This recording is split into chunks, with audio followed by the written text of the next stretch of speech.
So if you've been trying to try something really different and exotic, Bitterball is for you. Or if you're West African, you're in the right place and you want to know how to grow your own garden egg, aka Bitterball, this is how you do it. Okay, so I already showed you guys how to start the seeds. We started the seeds indoor, so there's a few tips and tricks I want to give you guys before we actually transplant these babies right here. Look at how pretty they look. Okay, yes, we started these seeds indoors, y'all.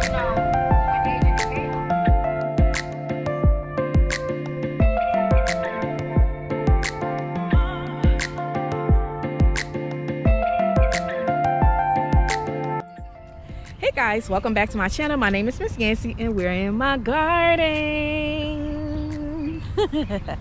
Y'all see by the title of this video, we're growing some Bitterball. Bitterball, if you Liberian, it's Bitterball. Okay, I already told you guys a little bit about this when we started the seeds, but your girl is transplanting her Bitterball. Okay, now you already know Bitterball is a West African favorite, also known as garden eggs. Bitterball is a tropical plant that thrives in heat and sunshine. It needs a lot of heat, hence this is grown in West Africa. And I know some parts of Asia they eat Bitterball as well, but they have a different name for it. But if you are West African, you already know what this is. Okay, it's also known as garden eggs. I know a lot of countries call it garden eggs. Amongst other things, it is a mildly bitter vegetable, but it's packed with a lot of vitamins. It has a lot of health benefits. It is used in a ton of West African meals, especially in Liberia. Bitterball is one of my favorite vegetables to grow because when it's mixed with kitile, then we can make topogi, which is Liberian stew or Liberian soup, however you want to call it, where you're from. So that's what we're growing today. Okay, so let's get this started.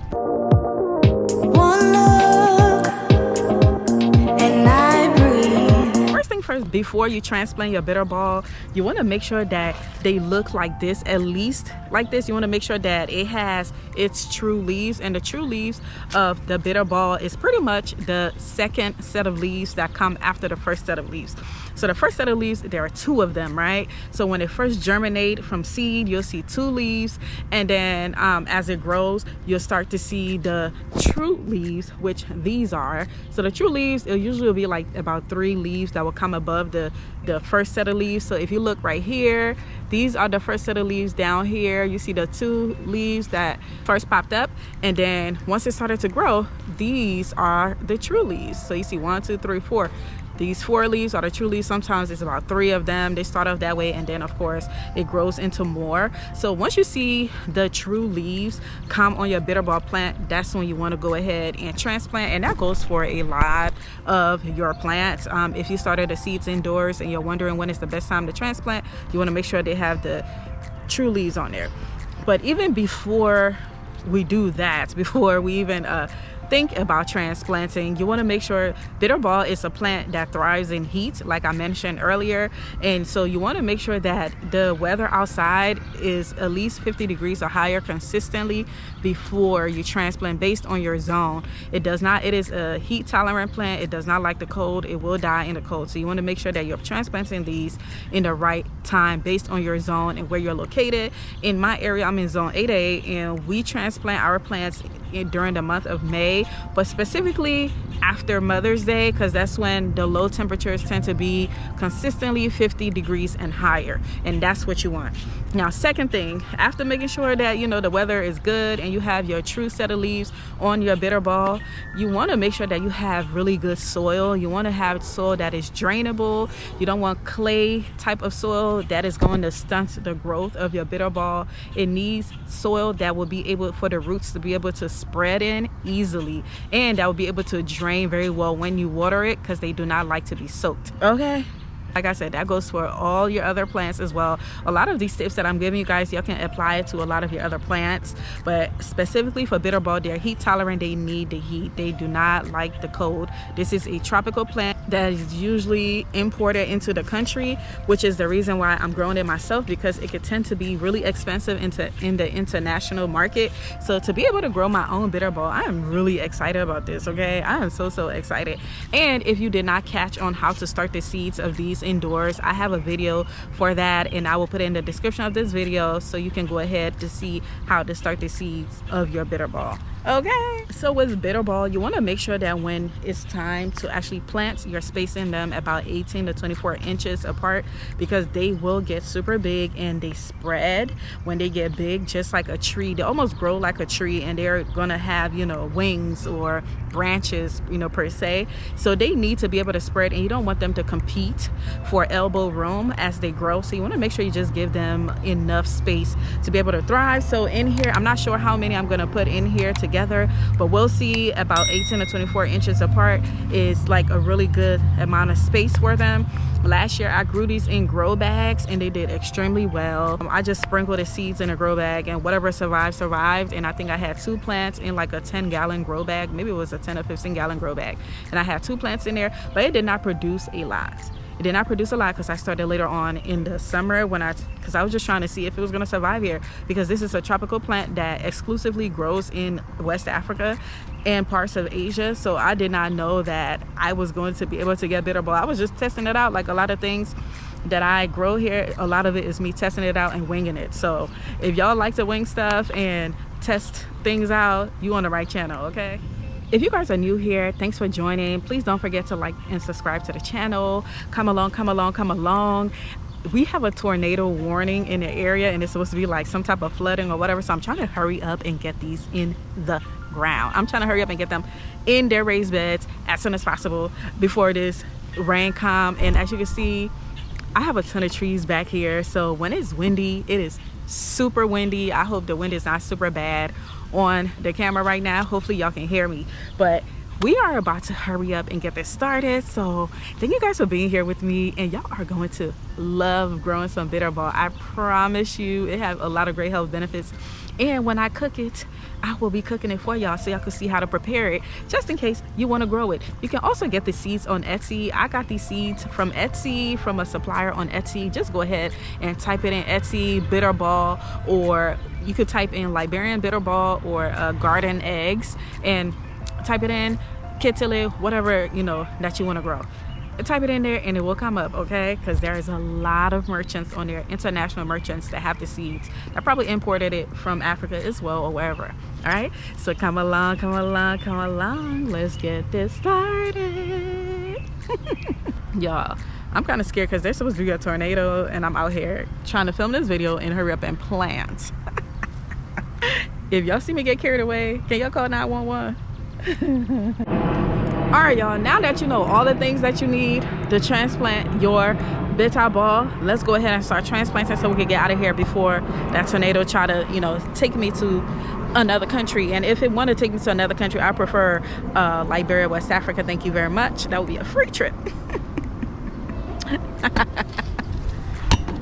If you grew your plant or your Bitterball inside something like this, like a cell tray, how to take it out safely, I always tell people to make sure you squeeze around the perimeters of the cell trays. What that is doing is releasing the roots from around the cell trays, just in case it is stuck around there, or sometimes it may be stuck, you know, in the little holes under here. If you grew it in one of those like really small tiny cell trays and you want to uppot them, one way to know when it's time to uppot is when you start to see the roots protrude from the bottom. That's how you know it's time to uppot them. But if you see the roots protruding from the bottom and they have true leaves and you're ready to transplant, you just want to go ahead and just squeeze around the perimeter of it, and you're gonna see as you squeeze that the soil, whew, these mosquitoes are out again. You're gonna see that the soil starts to like rise up. As you see, like as I'm squeezing, it's like moving upwards. So once you do that, then you're gonna go ahead and just like, I'm gonna do it down there because I don't want it to fall down on the ground. So let me show you guys. You're done squeezing it, you could just go ahead and flip it over and it should come out pretty easily. You can continue to squeeze it so that it can come out, and it should come out very easily, just like that. So this is very nice. You can see the roots. So I will be using this little thingy-majiggy. I can't remember what it's called, but you can find it in any store, or on my Amazon store. You can find it in my Amazon store, or you could just go to Walmart or Home Depot or wherever. They should have something like this. I cannot remember what it's called, but it's to dig the hole to plant, and it's fairly cheap. So with the eggplant, when we are transplanting it, we're not going to like bury it deeply. We're just going to stop it to exactly where it stops here, and that's how we're going to leave it. You don't have to plant it deep like the way if you was planting tomatoes. So you just want to dig a hole that is deep enough for this entire thing to go in. All right, so we dug the hole and we're just going to bury it.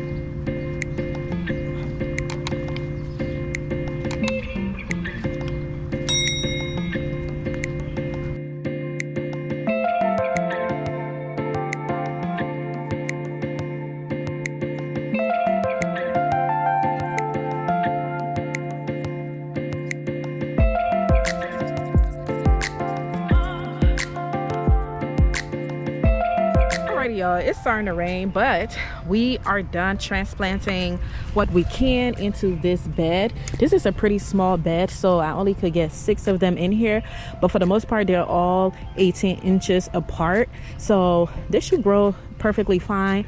I am going to put like marigolds in the middle just to help with pest deterrent, and then the remaining of these I am going to put them in grow bags.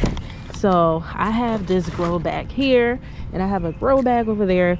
I'm gonna put one in each of them, and then the remaining gonna go in more grow bags, okay? Because I want to grow all of these. These are actually one of my favorite, and I want to save a ton of them. There you have it, y'all. That is how you transplant bitterball. Okay.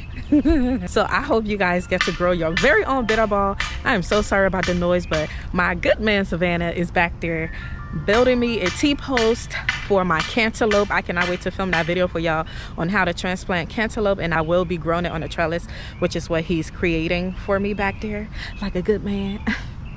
But anyway, that's the noise you guys are hearing. I'm so sorry about that. That's how you transplant. We're going to now add some fertilizers, and then I would water it, but it's about to rain. I don't know if y'all can tell. There's about to be a whole tornado, storm, flooding, all that stuff. So I'm just gonna let the rain handle its business. But typically that's what I would do, is water it very well. And one thing that I forgot to mention to you all is that when you're transplanting, you want to make sure that whatever plant you're transplanting, when you're transplanting these, you want to wet it first. You want to make sure that the soil is wet in the cell trays before you transplant. And what that does, it helps with transplant shock, and it just helps it get acclimated to its new soil pretty much. So you want to make sure it's wet, and you guys saw that it was kind of wet, so there you have it. But anyway, y'all, I'm gonna cut this video very short. Don't forget, if you will also like a Vego Garden raised metal bed, use the link in the description of this video to get your discounts, okay? Follow my link, use the link. Of course, it's an affiliate link, so yes, your girl gets something. I don't know what it is, but get something, okay? Make sure you're using the discount code, and you will also get a beautiful Vego Garden in your garden, okay?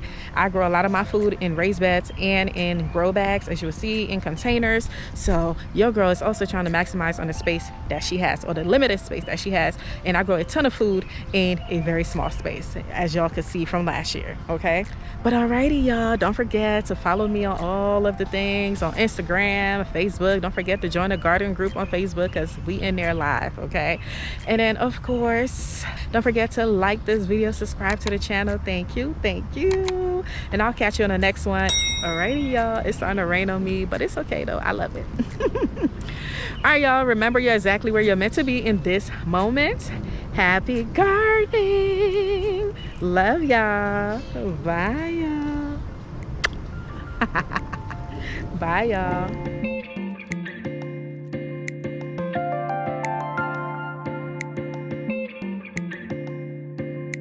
And remember, y'all, if you're looking for organic heirloom seeds, go ahead in the description of this video and grab your pack of seeds in my Etsy store and get your garden popping. Bye, y'all. Happy gardening. My signature luxurious body butter is packed with all natural skin loving ingredients such as cocoa butter, coconut oil, shea butter, vitamin E oil, and baobab oil. Whipped to perfection, it is lightly made to be easily absorbed into the skin without clogging your pores. This body butter is free of parabens, sulfates, and synthetic fragrances.